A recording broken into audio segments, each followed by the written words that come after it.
أعوذ بالله من الشيطان اللعين الرجيم. بسم الله الرحمن الرحيم. الحمد لله رب العالمين، والصلاة والسلام على أشرف الأنبياء والمرسلين سيدنا أبي القاسم محمد اللهم صل على محمد وعلى أهل بيته الطيبين الطاهرين، واللعنة الدائمة على أعدائهم أجمعين. أما بعد، فقد قال الله تبارك وتعالى في كلامه الحميد وفرقانه المجيد. بسم الله الرحمن الرحيم. وكأي من قرية هي أشد قوة من قريتك التي أخرجتك أهلكناهم فلا ناصر لهم أفمن كان على بينة من ربه كمن زين له سوء عمله واتبعوا أهواءهم.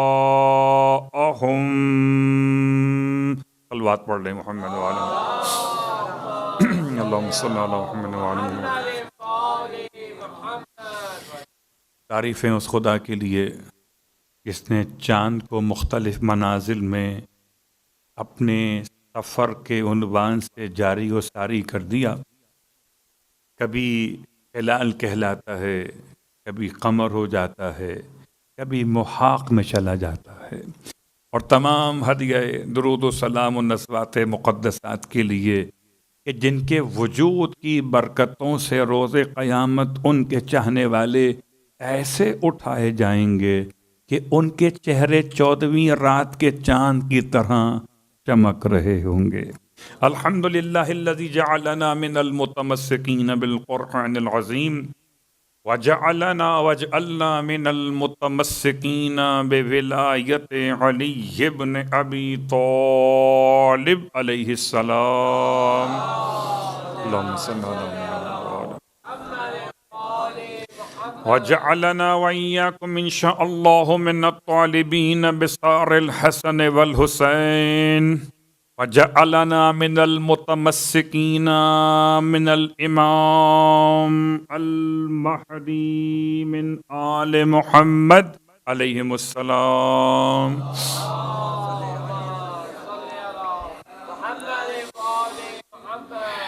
اما بعد، شکر خداوند حسن مجتبی و خداوند حسین شہید کربلا کہ اس نے ماہ مبارک کی ان راتوں میں اپنی کتاب کی تلاوت کا شوق عطا کیا، اور شوق میں ذوق بڑھانے کے لیے امام حسن کی آمد کو ماہ رمضان میں قرار دیا. گرچہ دو اعتبارات کے عنوان سے کل بھی اور پرسوں بھی، اگر اس سے پہلے آج بھی یہ مبارکباد پیش کر رہا ہوں کہ امام صلح و امن کی آمد حسن سبز قبا کی آمد ہے. زمانے کو پھر مبارک ہو کہ محسن انسانیت کے لخت جگر کی آمد ہے. انشاءاللہ خدا ہم سب کو نصیب کرے یہ تمام تاریخیں مدینہ منورہ میں کریم اہل بیت کے بارگاہ مقدس میں. صلوات پڑھ لیں محمد وآل محمد.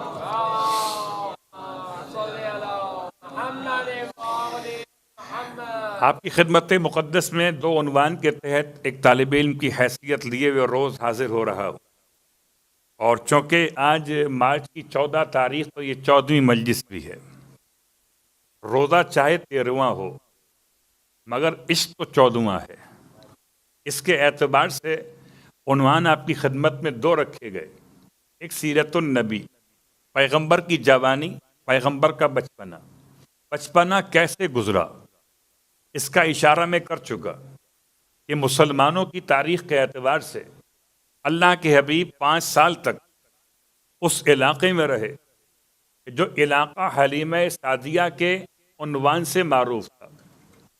اللہ کے رسول کا بچپنا کیسے گزرا؟ آپ اپنی والدہ کے ساتھ سفر پر تھے جو والدہ کا انتقال ہوا، پھر آپ کے والدہ کے انتقال کے بعد آپ کو ام ایمن نے پہنچا دیا اللہ کے رسول کو، کہاں؟ حضرت عبد المطلب کی بارگاہ میں۔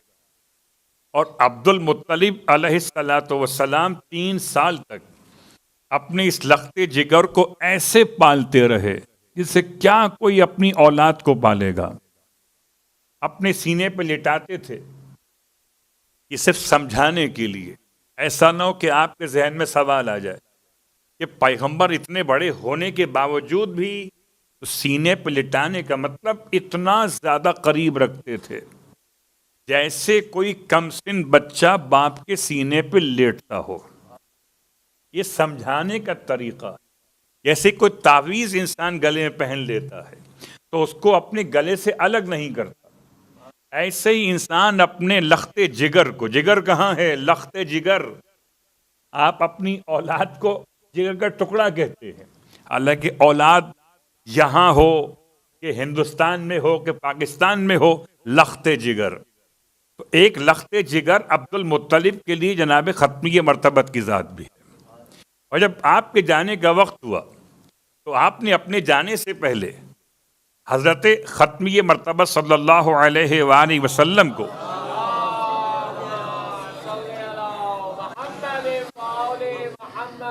اپنے تمام اولادوں کے سامنے سب کو بٹھا کے ارشاد فرمایا کہ کون ہے جو اس کی ذمہ داری قبول کرے گا؟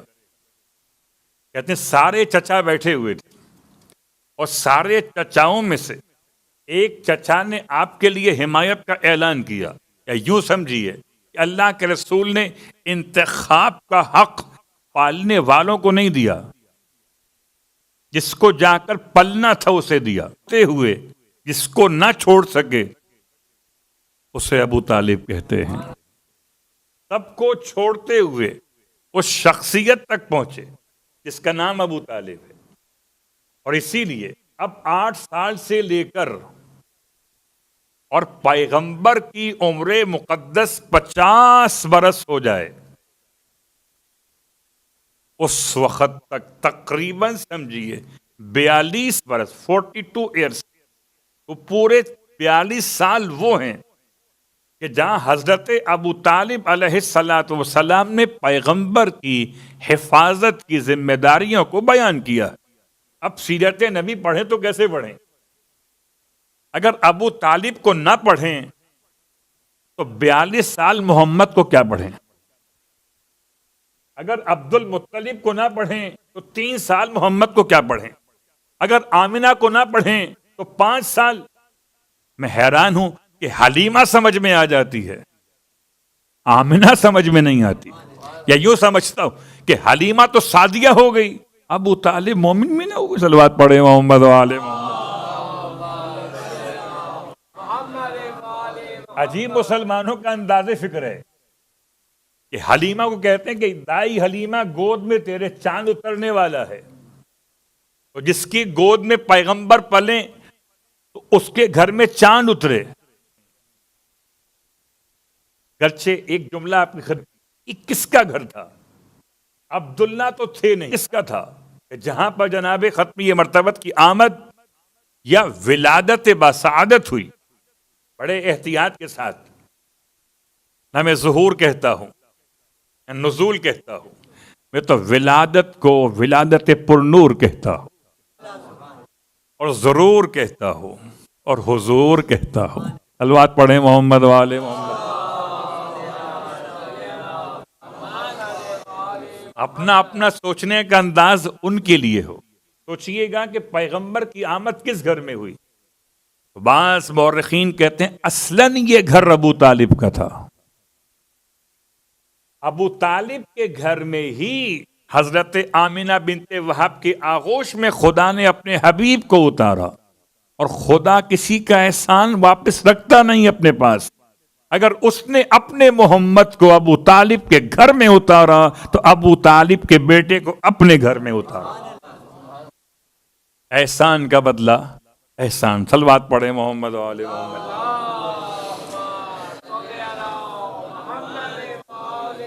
تو آج میں نے ترتیب کو بدلا خاص طور سے اس لیے کہ پیغمبر کے 25 سال کیسے گزرے، پیغمبر کے جوانی کے واقعات کیا، پیغمبر کی اہم ترین سیرت میں آپ کی شرکت ایک ایسے معاہدے کے لیے جو معاہدہ امن تھا زمانہ قبل بعثت، اس کو زمانہ جاہلیت بھی کہا جاتا ہے، پیغمبر کے اعلان سے پہلے کا زمانہ.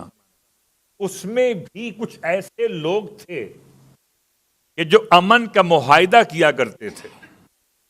اس امن کے معاہدے کو حلف الفضول کے نام سے یاد کیا جاتا ہے. بعض نے اسے حلف پڑھا، بعض نے حلف پڑھا ہے.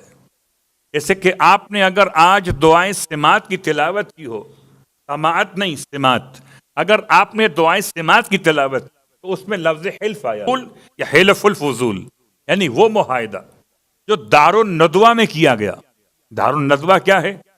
جناب قصی بن کلاب نے ایک ایسا روم بنایا تھا، یعنی پہلا پارلیمنٹ کا عنوان بھی حضرت قصی بن کلاب کا بنایا ہوا. اب وہ دار الندوہ حرم کا حصہ ہے، بلکہ بعض مواقع پر امام جماعت مسجد الحرمین کے وہیں پہ نماز پڑھاتے، یعنی اندر کورڈ ایریے کے اندر. وہ علاقہ ہے کہ جو بالکل خانہ کعبہ کی اطراف والی مسجد میں اس طرف ہے کہ جہاں رکن یمانی اور حجر اسود کے بیچ کی دیوار کے مقابل پر، کہتے وہاں ہوا کرتا تھا دار الندوہ، جہاں قصی بن کلاب کے بنائے جانے کے بعد اس گھر کو لوگ جمع ہوتے تھے. تو پیغمبر آپ اپنے تمام چچاؤں کے ساتھ شریک ہوئے اور آپ اس معاہدے کو یاد کرتے تھے. پیغمبر نے کسی جنگ میں شرکت نہیں کی. کیا اللہ کے رسول کا انداز! حالانکہ عرب کے زمانے جاہلیت میں 1700 جنگیں لکھی ہیں. حضور 1700 جنگیں لکھی ہیں، اور ان میں ایک جنگ تو ایسی ہے جو 50 سال تک چلی، خالی ایک اونٹ کے چارہ استعمال کرنے پر 50 سال تک چلی ایک جنگ. 1700 جنگیں، اور ایسی جنگوں کے ساتھ پھر بتوں کی تعداد 16,000 تک تھی. 16,000 میں 365 اس لیے رکھے گئے تھے کہ ہر دن کا ایک الگ بت تھا. سال کے 365 دن کے لحاظ سے 365 بت، اور اس کے علاوہ تعداد 16,000، اور ان 16,000 میں 365 میں 9 بت بڑے تھے. ویسے لفظ 9 بڑا اچھا ہے اگر 9 کے معنی 9 ہوں. 9 بت گنتی کے لحاظ سے تھے.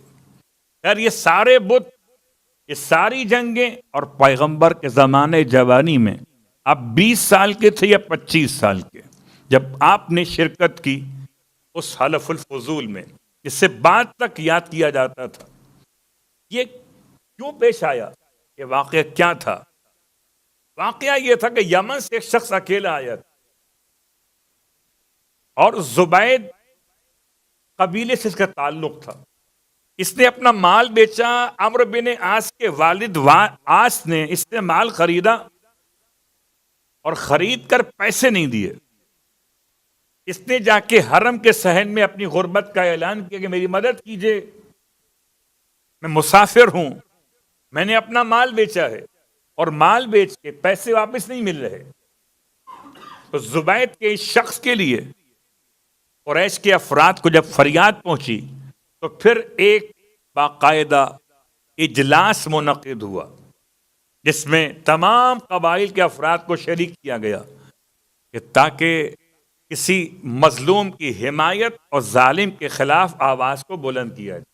گرچہ اس کا عنوان یہ تھا کہ اگر کوئی مکے کا رہنے والا کہیں مظلوم ہو جائے گا ہم اس کی حمایت کریں گے، اور اگر کوئی باہر سے آنے والا مکے میں آ کر پریشان ہو جائے گا تو ہم اس کی حمایت کریں گے۔ حلف الفضول کا سلسلہ یاد کیا جاتا رہا امام حسین علیہ السلام کے دور تک، لیکن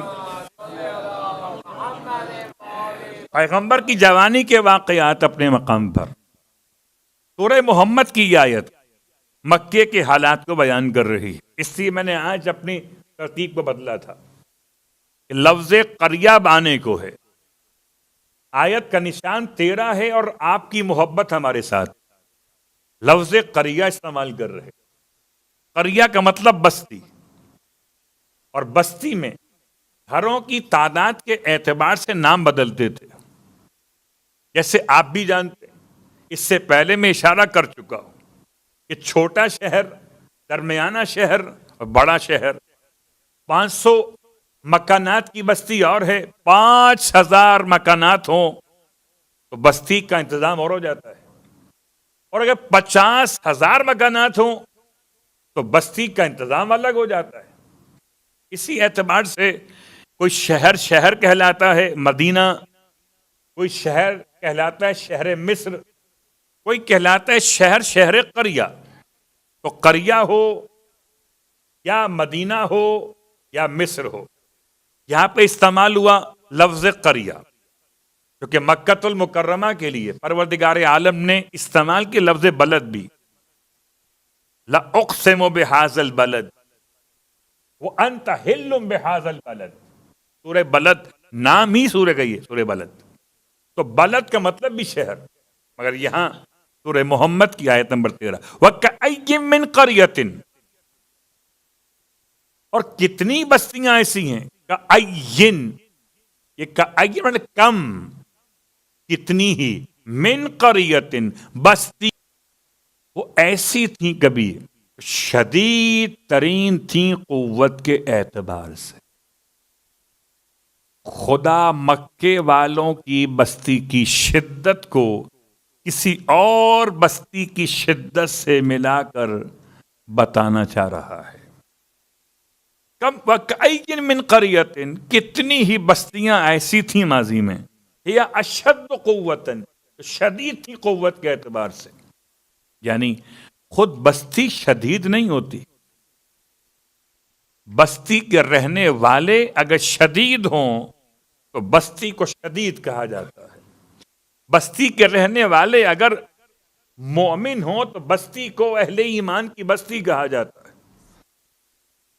من قریتک التی، آپ کی اس بستی سے، وہ بستیاں شدید تر تھی قوت میں، التی اخرجتک، کہ جس بستی سے یہ آپ کو نکال رہے ہیں۔ سیرت کے حوالے سے میرا عنوان بھی آگے بڑھ گیا اور آیت کا ترجمہ بھی ہو گیا۔ پیغمبر کو مکے سے نکالے جانے کا عنوان ہے۔ خداوند عالم نے مکے والوں کی سختی کیا ہوگی، پتھر مارتے تھے، آوازیں کستے تھے، سب مل کر خنجر رکھتے ہوں گے، نیزہ رکھتے ہوں گے، تلوار رکھتے ہوں گے، تیر رکھتے ہوں گے۔ اس بستی سے زیادہ شدید تر بستیاں ماضی میں قوم عاد، قوم سمود کی گزر چکی ہیں۔ قرآن کہتا ہے اس بستی سے یہ آپ کو نکال رہے ہیں نا، یہ سمجھ کر کہ ہماری بستی تو بڑی مضبوط ہے، ہم چاہیں تو چیونٹی کی طرح نکال کے باہر میں یا مسل دیں۔ میں محاورہ بدل دیتا ہوں، مکھی کو نکال کے باہر پھینکا جاتا ہے اور چیونٹی کو مسل دیا جاتا ہے۔ تکبر کی علامت یہ ہے کہ سامنے والے کو انسان ہی نہ سمجھے۔ میں اپنے آپ کو بہت روکتا ہوں کہ کہیں کوئی لفظ کہیں اور نہ نکل جائے۔ انسان کو انسان سمجھے اگر انسان، تو انسان کے حقوق کی بات تو بعد میں آئے گی، پہلے انسان تو سمجھے۔ صلوات پڑھے محمد و آل محمد۔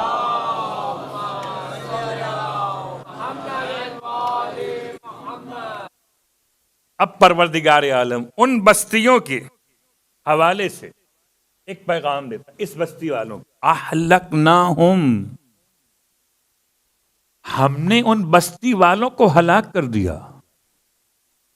اب یہ جملہ یوں بنا کہ تم کیا چیز ہو کہ تم اپنی بستی سے میرے محمد کو نکال رہے ہو؟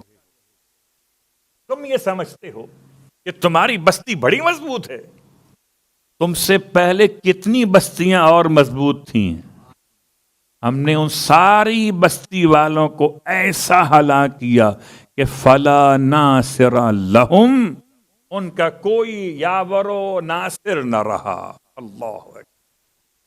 تو خداوند عالم نے مکے کے حالات پر ایک توجہ مجھے اور آپ کو اس طرح سے مبذول کرائی ہے کہ چلیں زمانہ ختمی مرتبت میں کتنی مشکلات ہیں۔ ایسے ہی تو مکۃ المکرمہ میں رسول خدا کی مشکلات، آیت کا اشارہ، اور سورہ محمد کی آیت میں یہ دونوں باتیں ساتھ ساتھ چل رہی ہیں کہ پہلے بستی والوں کی حالت کو بیان کیا، اور بستی والوں کی حالت کو بیان کرتے ہوئے اب آئیے میں اپنے آپ کو بہت آہستہ آہستہ لے کے آگے بڑھ رہا ہوں کہ پیغمبر کے حالات و واقعات میں ایسا زمانہ کب آیا جب پیغمبر کو مکہ چھوڑنا پڑا۔ بات ہو سکتا ہے آگے جا کر سیرت کے بیان میں پھر آ جائے، لیکن بہرحال جب تک ناصر رہے تب تک پیغمبر مکے میں محفوظ رہے۔ ناصر ایک گھر میں اور ایک باہر، گھر کے ناصر کو ختیجہ کہا، باہر کے ناصر کو ابو طالب کہا۔ اب پیغمبر خود فرمائیں، لطف آتا ہے، ما قام ولا استقام الدین الا بثروت ختیجہ و سیف علی، یا الا بسیف علی و مال ختیجہ۔ دین یا اسلام نہ قیام کر سکتا تھا نہ استقامت لے سکتا تھا جب تک کہ دو چیزیں ساتھ نہ ہوں۔ ایک کو ثروت ختیجہ کہا، ایک کو تلوار علی کہا۔ تو تلوار علی اور مال ختیجہ دونوں ملے تو اسلام یہاں تک پہنچا، ورنہ اسلام تو مکے کی پہاڑیوں پر کہیں دوڑتا ہوا آپ کو دکھائی دیتا اگر یہ دو شخصیات نہ ہوتی۔ اللہ اکبر۔ تو مکۃ المکرمہ کے حالات و واقعات میں، پیغمبر کی مشکلات میں، اس آیت کے ساتھ ساتھ بات کو آگے بڑھاتے ہیں کہ اب مکے والے بڑے ظالم لوگ واقع ہوئے تھے، پیغمبر کو بہت ستاتے تھے۔ اب پیغمبر کے تقدس اور عزت کو سمجھانے کے لیے آیت نمبر 14 اس لیے آج شروع کر رہا ہوں کہ تاکہ کل بیان شاید نہ آگے بڑھ سکے۔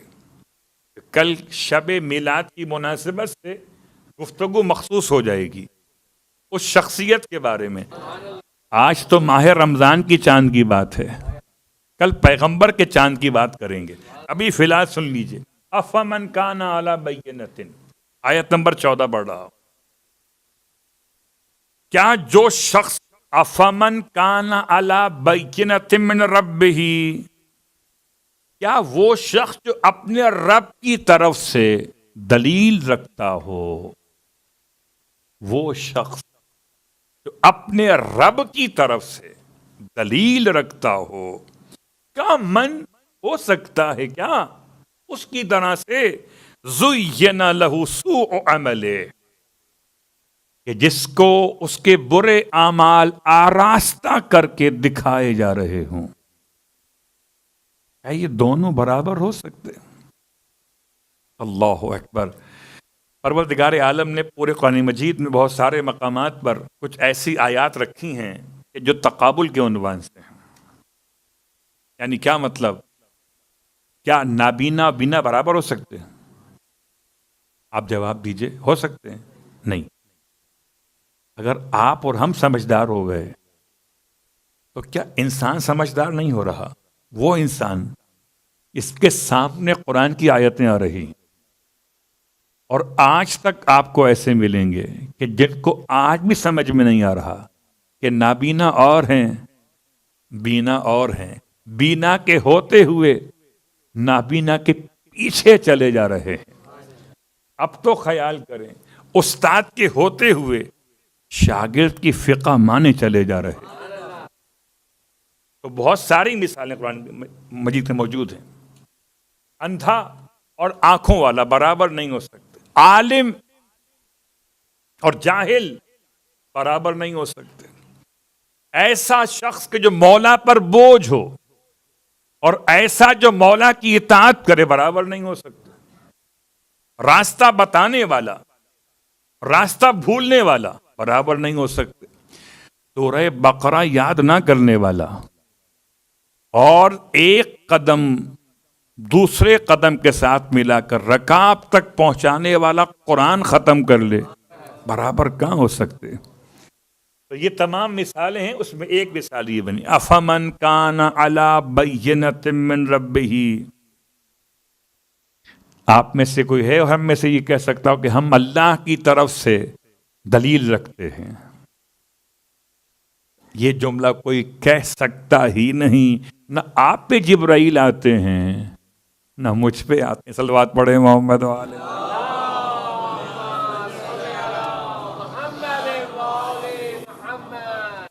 افمن کان علی بینۃ من ربہ، کون کہہ سکتا ہے؟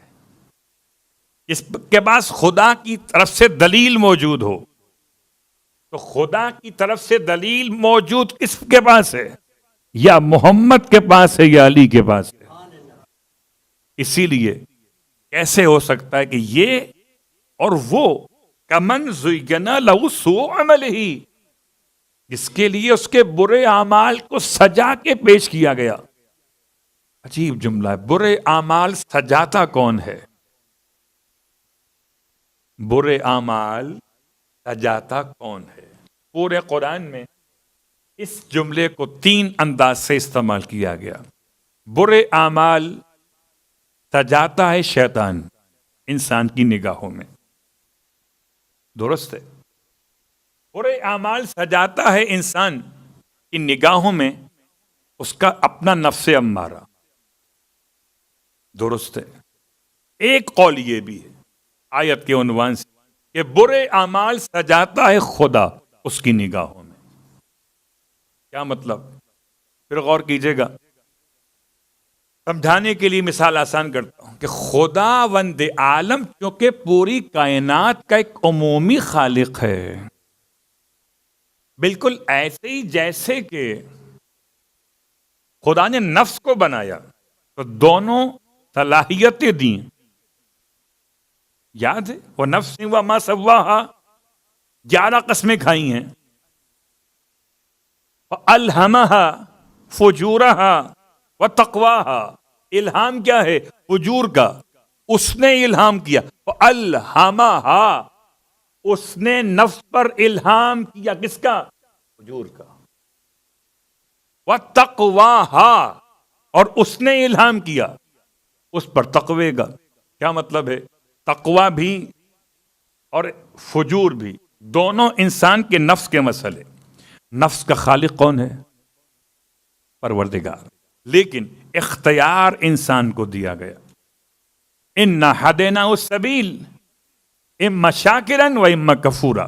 راستہ ہم نے بتا دیا، چاہے کافر بنو یا چاہے شاکر بنو، آنا تو ہمارے پاس ہے. شاکر بن کے آؤ گے تب بھی ہمارے پاس ہی آؤ گے، اور کافر بن کے آؤ گے تب بھی ہمارے پاس آؤ گے. بات واضح ہو رہی. تو یہاں انسان کے برے اعمال کو سجاتا کون ہے؟ جب خدا کسی کو اپنی ولایت سے نکال لیتا ہے. اب آئیے میں آسان کرتا ہوں.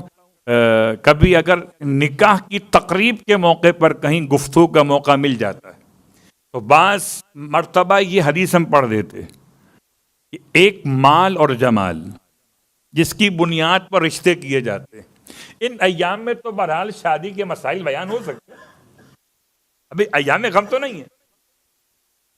مال اور جمال، اگر کوئی انسان شادی کرے مال کی وجہ سے تو نہ مال رہتا ہے، اور اگر شادی کرے جمال کی وجہ سے نہ جمال رہتا ہے.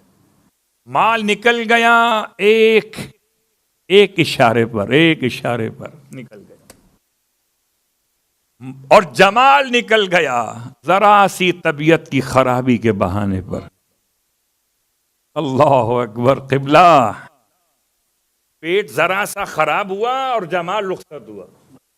میں نے اشارہ مکمل کر دیا جمال کے جانے کی علامت بتاتے ہوئے.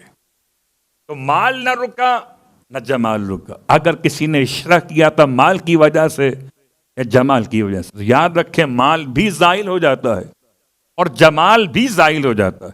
اگر رشتہ کیا ہو ایمان اور دین کی بنیاد پر تو ایمان بھی رہتا ہے اور دین بھی رہتا ہے. اب ایک اور روایت امام فرماتے ہیں جب کوئی انسان مال یا جمال کی خاطر نکاح کرتا تو خدا اسے اپنی ولایت سے نکال کر مال کی ولایت میں ڈال دیتا ہے.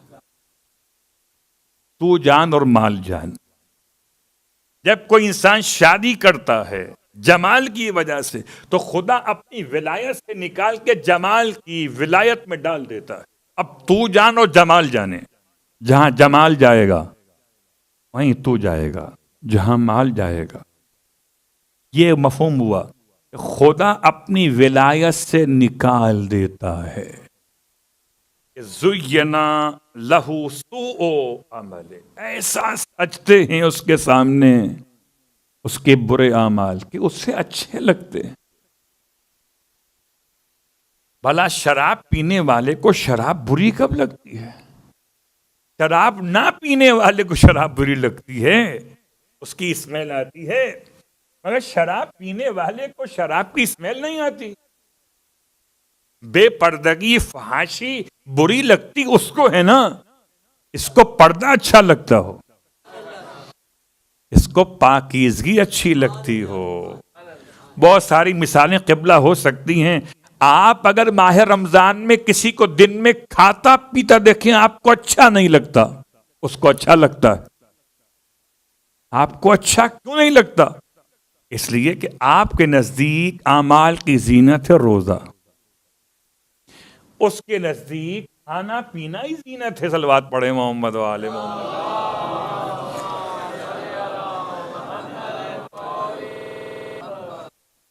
اور یہاں پر پروردگار نے آخری جملہ سورہ محمد کی آیت نمبر 14 کا، اور پھر انشاءاللہ آگے بڑھ جائیں گے. وَاتَّبَعُوا أَهْوَاءَهُمْ،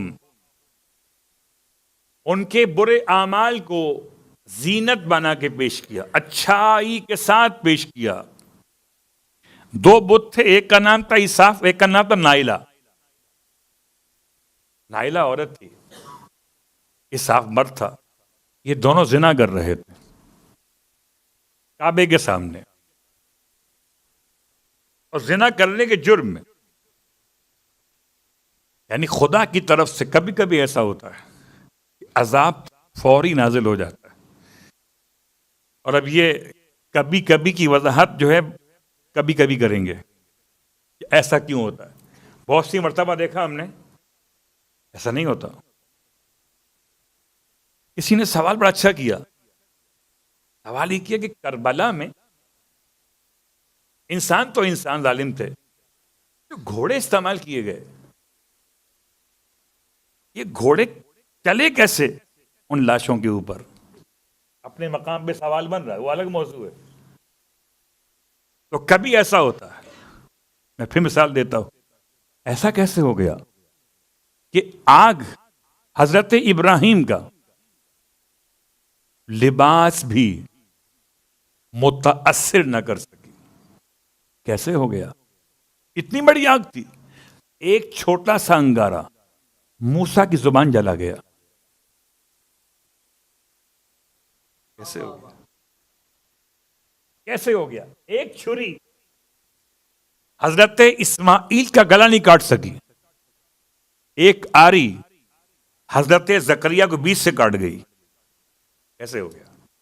تو کبھی کبھی، یہ کبھی کبھی کے بہت سارے جوابات ہو سکتے ہیں، لیکن ابھی سارے سوالات میں جانے کا وقت نہیں ہے، ورنہ بات کہیں سے کہیں اور نکل جائے گی.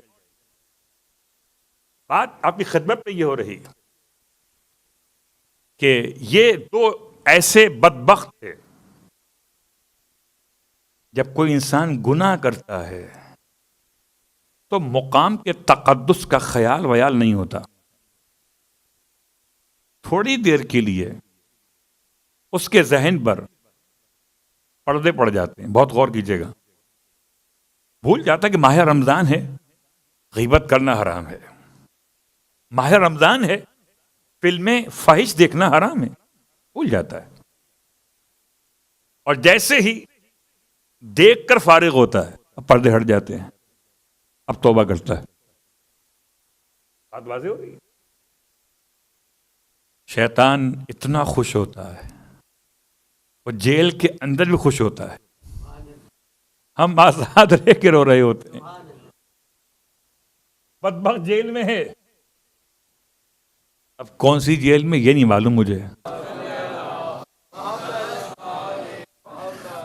خیر، بات بڑی آسان سی ہو رہی ہے کہ یہ دو خدا کے عذاب کا شکار ہوئے. خدا عذاب نازل کرنے میں جلدی نہیں کرتا، ورنہ جتنے زنا کر رہے ہوتے سب پیدا ہو جاتا. ان پہ آ گیا، لیکن اور آ گیا، اور اسی حالت میں، یعنی اس خاص کیفیت حرام میں پتھر کی مورت میں تبدیل ہو گئے، وداؤٹ ڈریس. اور کیا مکے والوں کی حالت دیکھیے، ان دونوں کو خدا بنا لیا. اور ایک کو رکھا صفا پہاڑی پر، جو مرد کا بت تھا، برہنہ بت، مورت کہہ لیجیے اس کو. اور عورت کے بت کو رکھا مروہ پر. اب صحیح کرتے تھے. بات بازیں ہو رہی. بات سے بات نکلتی چلی آئی اور یہاں تک پہنچ گئی. یہ ایک عورت کو دیکھا، اس شخصیت نے، جس کا نام ہے ابو ذر، مکے کی واقعہ. اور دیکھا اس طرح سے کہ وہ عورت اس نائلہ والے بت کے پاس جا کے اللہ سے دعا مانگ رہی. نائلہ کو وسیلہ بنا کر اللہ سے دعا مانگ رہی ہے. یوں سمجھ لیں بت پرستی کر رہی. شرم کی بات ہوتی ہے. ایک عورت، ایک ایسے عورت کے مجسمے کے سامنے، اس کے ڈریس نہیں، اس کے سامنے جا کر دعا مانگ رہی ہے. لا حول ولا قوت. ایسے اعمال کو سجا کے شیطان دکھاتا ہے. حضرت ابو ذر نے ٹوک دیا. جیسے ہی ٹوکا، اب یہ حضرت ابو ذر کے اسلام کے لانے سے پہلے کا واقعہ یا اسلام کے لانے کے بعد فوراً بعد کے زمانے کا واقعہ، لیکن جب مکے میں، اور جیسے ہی ٹوکا بجائے آنکھ کھلنے کی اس کی اکڑ گئی. وہ یعنی کوئی اچھی بات کہے اگر کسی گناہگار کو، تو گناہگار کو وہ اچھی بات بری لگتی ہے، کیونکہ اسے اپنا گناہ اچھا لگتا ہے. میری بات تک پہنچ گئی آپ؟ اسے اپنا گناہ اچھا لگتا ہے، اس لیے اس گناہ پہ روکنا ٹوکنا کسی کا اسے اچھا نہیں لگتا. جیسے ہی ٹوکا جناب ابو ذر نے، اس نے فریاد کی، لوگوں آؤ، یہ ہمارے دین کا باغی ہو گیا ہے. یہ خدا اس بت کو برا کہہ رہا ہے. اللہ ہے. تو کبھی کبھی ایسا ہو جاتا ہے. جیسے بالکل مکے کے واقعات میں جملہ زبان پر آ رہا ہے تو آپ کی خدمت پہنچا دیتا ہوں. پتھر کا مسئلہ آیا ہے نا، تو ایسے پتھر عقل پہ پڑتے تھے کہ سمجھ میں کچھ نہیں آتا تھا. سرکار ختم یہ مرتبہ صلی اللہ علیہ وآلہ وسلم کا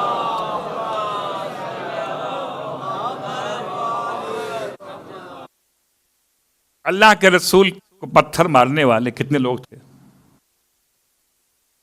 ان میں سے ایک ایسا شخص ہے جس کا نام ابو جہل بھی ہے. اس نے ایک مرتبہ ایسا ہوا، مجھے لگتا کہ شاید یہ لاسٹ ٹائم ہوا ہوگا. اس نے پتھر اٹھا کے پیغمبر کو مارنا چاہا مسجد حرام کے اندر. جیسے ہی پتھر کو اٹھایا پیغمبر کو مارنے کے لیے، پتھر ہاتھ سے چپک کے رہ گیا. اور اب پتھر کو الگ کرنا مارنا وارنا سب بھول گیا. اگر کبھی ایسا ہو جائے کہ کسی گناہ گار علاقے میں جہاں گناہ ہو رہے ہیں اچانک چھت گر جائے گناہوں کی محفل میں، تو لوگ گناہ ونا بھول کر رونا پیٹنا شروع کر دیتے. اس نے پتھر کو چھڑانے کی کوشش کی لیکن وہ ایسے چپکا کہ چھوٹ ہی نہیں رہا. وہ کہاں کہاں نہ گیا ہوگا. طبیب کے پاس، جراح کے پاس، حکیم کے پاس، ادھر ادھر سارے جھوٹے خداؤں کے پاس گیا. کسی نے اس کا یہ پتھر اس کے ہاتھ سے جدا نہیں کیا. آخر میں آنا پڑا مصطفیٰ کے پاس. آنا پڑا. اللہ اکبر. سلام ہو اس عظیم پیغمبر پر. اس زمانے میں مکہ المکرمہ میں پتھر مارنے والوں کے ایک بڑے نام کو خدا نے ایسے دکھایا کہ پیغمبر کے جتنے مخالف ہیں ان کی کیا اوقات ہے پیغمبر کے سامنے. اب آپ نے دونوں باتوں کو سمجھ لیا. کہیں پتھر اٹھا کے مار دیے کہ کچھ بھی نہیں ہوا. کبھی ایسا پتھر ہاتھ سے بگ گیا سے. دونوں باتیں الگ الگ ہیں. اب یہ اللہ کے رسول کی بارگاہ میں آیا. کلمہ نہیں پڑھا، نہ پڑھے گا.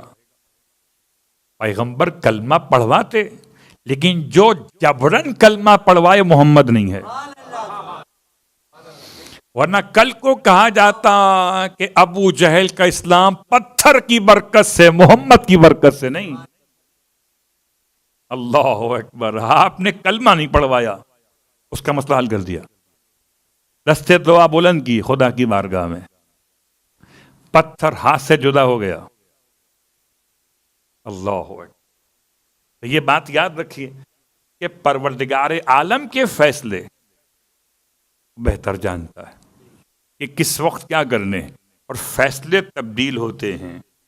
یہ میری بات پچھلے کئی دنوں سے چل رہی. فیصلے تبدیل ہوتے ہیں مگر آپ کے لیے فیصلہ وہی ہے کہ آج تو سنیں گے کوئی آیت آپ بھی. سورۃ الحجر کہا جاتا ہے، ہم حجر پڑھتے ہیں اس کو. قرآن کا ایک سورہ ہے، اس کا نمبر سورہ کا 15 ہے، آیت کا نمبر 9 ہے. وَإِنَّا نَحْنُ نَزَّلْنَا الذِّكْرَ وَإِنَّا لَهُ لَحَافِظُونَ. تو اب سب کو زبانی یاد ہو ہی گئی ہوگی آیت، ورنہ ایک نوحہ خان نے کبھی نوحہ پڑھا تھا اس موضوع پر، اور اس میں یہ آیت پڑھی تھی. اور اس زمانے کے بچوں نے، اچھا وہ جو ہم یاد کر رہے ہیں وہ یاد نہیں ہوتا، اور جو نوحہ خان یاد کر رہے ہیں، میں نوحہ خانوں سے کہتا ہوں اگر آپ ایسے ہو جاتے کہ وہ کچھ یاد کرا دیتے کہ آپ کے بھی کام آتا، ان کی بھی کام آتا، تو ہماری مشکل بھی آسان. صلوات پڑھے محمد والے.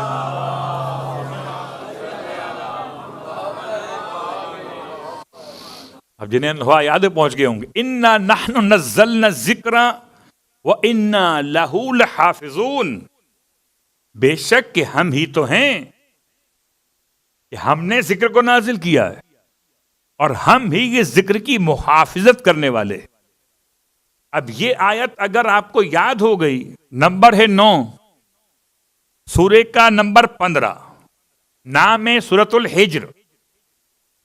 اس کے پڑھنے کا فائدہ کیا ہے؟ فائدہ ہے کہ اگر کوئی حاجت ہو تو پڑھ لیجئے.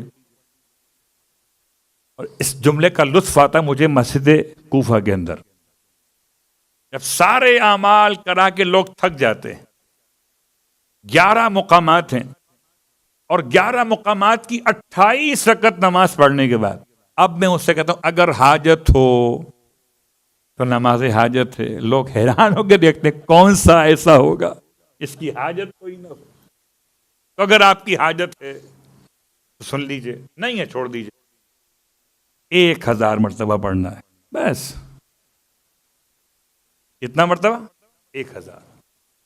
اِنَّا نَحْنُ نَزَّلْنَا الذِّكْرَ وَإِنَّا لَهُ لَحَافِظُونَ.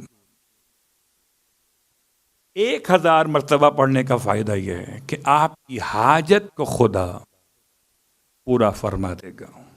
حاجت خدا کی بارگاہ سے پوری ہو جائے گی. لیکن اگر کبھی شدید قرضہ ہو یا دشمن کی شدت کی بنیاد پر بہت خوف ہو، بڑی تکلیف و پریشانی ہو، تو پھر آپ کو تو معلوم ہے کہ ایک طریقہ ہوتا ہے کہ ڈوز بڑھا دی جاتی ہے نا. جیسے کبھی کبھی ایسا ہو جاتا ہے کہ آپ گئے اور آپ نے اینٹی بائیوٹکس لی، تو پھر وہ اس کے لحاظ سے فیصلہ کرتے ہیں کہ کون سی والی آپ کو سوٹ کرے گی آپ کے اس موجودہ کنڈیشن کے اعتبار سے. مثال دیتا ہوں، جس سے ساتویں امام فرماتے ہیں کہ 7 مرتبہ الحمد کی ضمانت اور 7 مرتبہ کے بعد 70 مرتبہ. یہاں پر بھی ایسے 1000 مرتبہ پڑھنا ہے عام حاجت کی برابری کے لیے. شدت کوئی ہے تو بڑھائیے، 70,000 مرتبہ پڑھنا ہے. پھر 70,000 درہم نہیں دینے، ذکر پڑھنا ہے. اگر درہم دینے ہوتے تو آپ درہم برہم ہو جاتے. ذکر خدا پڑھنا، اس پہ پریشانی کی بات کیا؟ جس کو جتنا بڑا مسئلہ ہے، کہتے ہیں نا علماء کہ اگر کوئی سیلاب آپ کی طرف مصیبتوں کا آ گیا تو درود کا سیلاب روانہ کر دیجئے.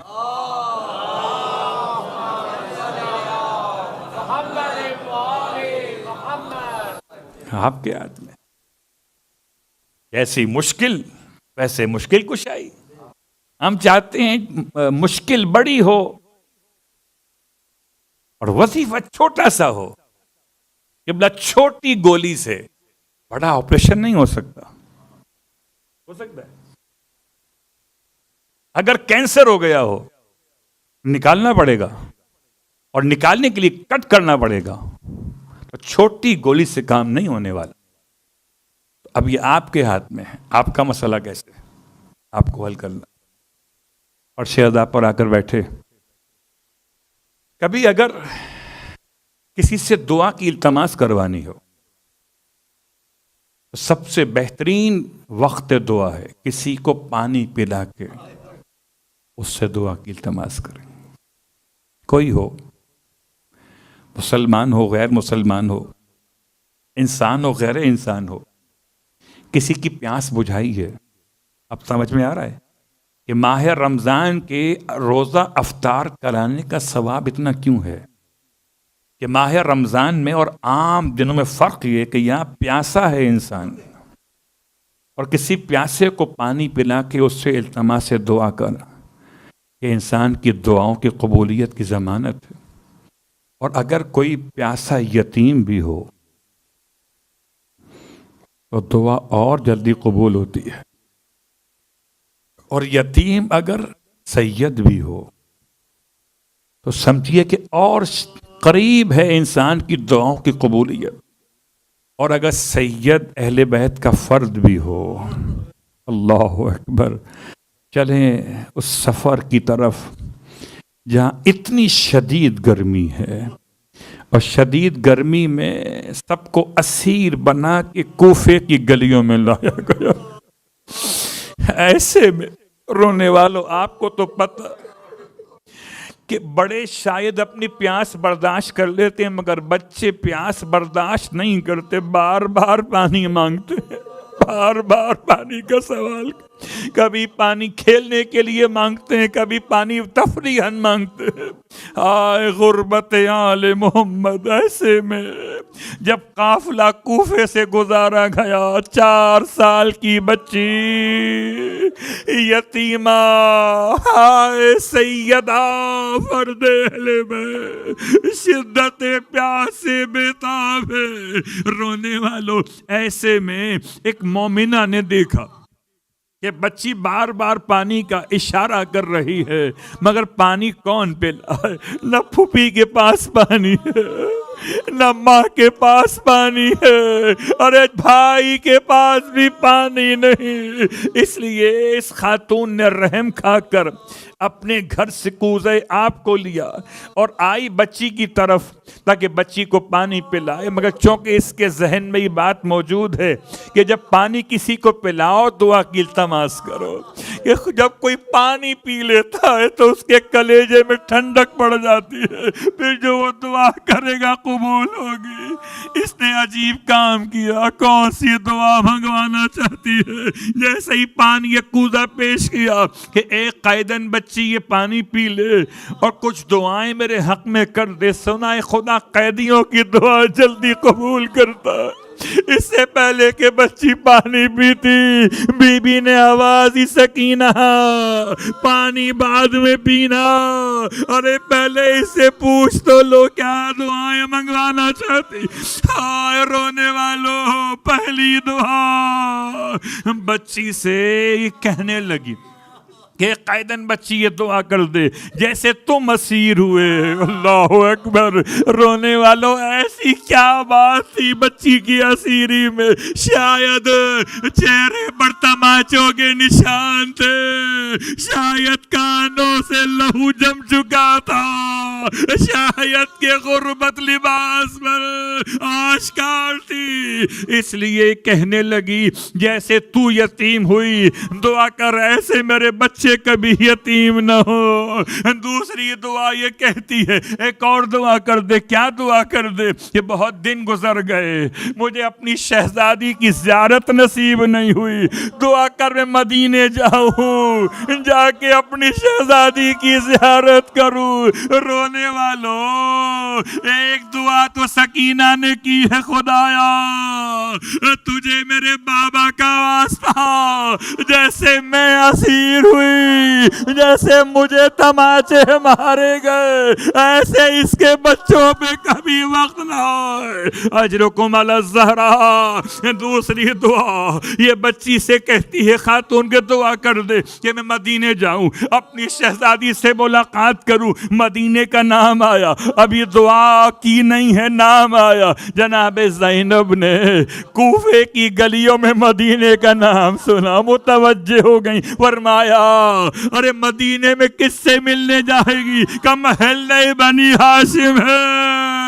پوچھا محلہ بنی ہاشم میں، ارے کس سے ملنے جائے گی؟ جیسے ہی آگے تفصیل پوچھنا چاہی، خاتون نے ناراض ہو کر کہا، اے قیدن عورت اپنی زبان کو سنبھال، میں اپنی شہزادی کا نام ارے یہ بے پردہ ماحول میں بازار میں لوں گی۔ اجرکم علی الزہراء۔ رونے والوں یہ کہنے لگی، جاننا چاہتی ہے اتنا جان لے کہ میری شہزادی کے بھائی کو عباس کہتے ہیں، میری شہزادی کے شہزادے کو علی اکبر کہتے ہیں۔ ہائے رونے والوں، جناب زینب سے رہا نہ گیا، فرمایا یہ تو بتا اپنی شہزادی کو پہچانتی بھی ہے یا نہیں پہچانتی؟ کہنے لگی کیوں نہ پہچانوں گی، میں نے کئی برس خدمت کی ہے، ہزاروں میں بھی سامنے آ جائے تو پہچان لوں گی۔ میں سوچتا ہوں ابھی سکینہ نے پانی پیا نہ تھا کہ دعا قبول ہو گئی۔ آپ نے فرمایا جیسے ہی نگاہ دوڑائی، ولایت کا حصار بنا کے سب کی نگاہیں ختم ہو گئی، اپنے چہرے سے بالوں کو ہٹایا، ام حبیبہ ارے پہچان لے تیری شہزادی۔